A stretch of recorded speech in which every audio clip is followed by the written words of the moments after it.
Killers kill for money, for revenge, or to protect something, or out of an obsession or passion. And if you take these reasons out of the equation, then come the serial killers.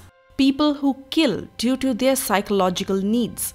The victims here might not be connected with each other, or are connected by the most bizarre reasons, like they all sleep on the pavement. Today at Simbly CHumma, we are going to talk about 5 of the most notorious serial killers in India. Part 1.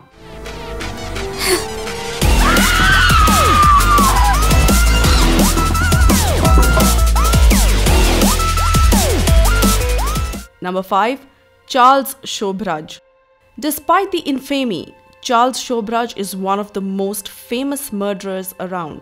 From 1975 to 1976, he murdered around 12 people in various places in Southeast Asia. Unlike most other serial killers, Shobraj had a motive: rob his victims to fund his flamboyant lifestyle. His usual method was to first gain the trust of tourists and potential victims by rescuing them from problems that he had created in the first place, and then defrauding them. The bodies of 2 of the women he had killed were found in floral bikinis, earning Shobraj the nickname Bikini Killer. He was arrested in India, where he served a sentence from 1976 to 1977, after which he retired to Paris. He was even approached for book and movie rights, to which he quoted exceptionally high amounts. He returned to Nepal in 2004, where he was arrested again. He is now serving a second life sentence. Actor Randeep Hooda portrayed Shobraj in the film Main aur Charles. Number 4. Auto Shankar. Born Gauri Shankar, he quickly established a name for himself as a transporter of illegal arak or coconut liquor, who was also involved in the local flesh trade. But what gets him on this list as one of India's most notorious serial killers is his killing spree in the 80s.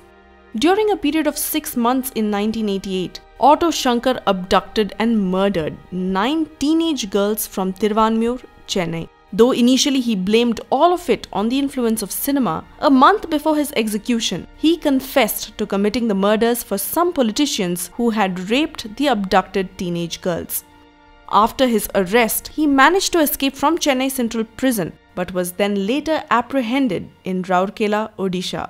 Shankar was hanged to death in the Salem prison in 1995. Number 3. Stoneman Murders.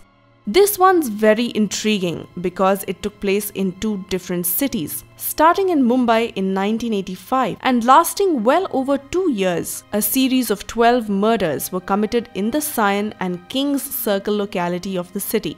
The modus operandi was simple. He or she would find an unsuspecting victim sleeping alone in a desolate area. The victim's head was crushed with a single stone, weighing as much as 30 kg.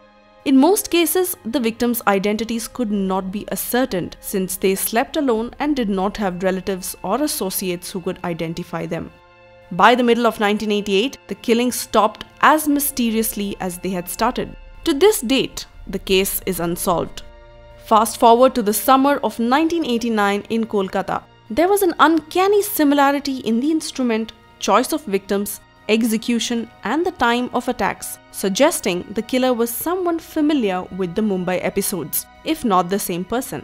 The first victim in Kolkata died from injuries to the head in June 1989. 12 more died in the next 6 months as panic gripped the city. A film was made on the happenings in Mumbai called Stoneman Murders, starring K.K. Menon and Arbaz Khan. ये कोई साधारण murder नहीं है, एक विकृत दिमाग का काम है सर। पर जो भी हो, मुझे लगता है कि वो पुलिस को चैलेंज कर रहा है सर। ये फिर से हमला करेगा। एक आदमी है जिसपे शक है मेरे। Till date, the mystery is still unsolved. Number 2. Cyanide Mallika. Cyanide Mallika, also known as K.D. Kempamma, is considered to be India's first female serial killer. She would choose her victims from among female devotees near temples. Posing as a deeply pious woman, well versed with all the religious rituals, she would befriend well-to-do women. Once she gained the confidence of a woman, she would call her to a temple that was far away from the would-be victim's house. she would advise the woman to be dressed in all her finery, including jewelry, to appease the gods.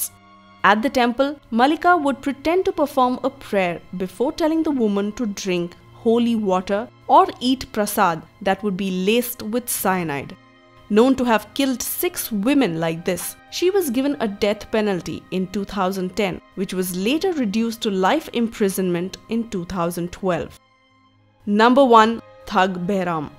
This man is probably one of the most deadly in the history of serial killers. Thug Behram, also known as Behram Jamedar and the king of the thugs, had been involved in up to 931 murders. That's not a number we're cooking up. Recognized as the leader of the Thuggy cult, active in Oudh in northern central India during the late 18th and early 19th century, his modus operandi used to be strangulation with a kamarband. The kamarband had a large medallion sewn into it, and with practiced skill, he could cast the kamarband so as to cause the medallion to land on the Adam's apple of his victims, adding pressure to the throat and making it easier to kill. Scary. Behram was hanged to death in 1840.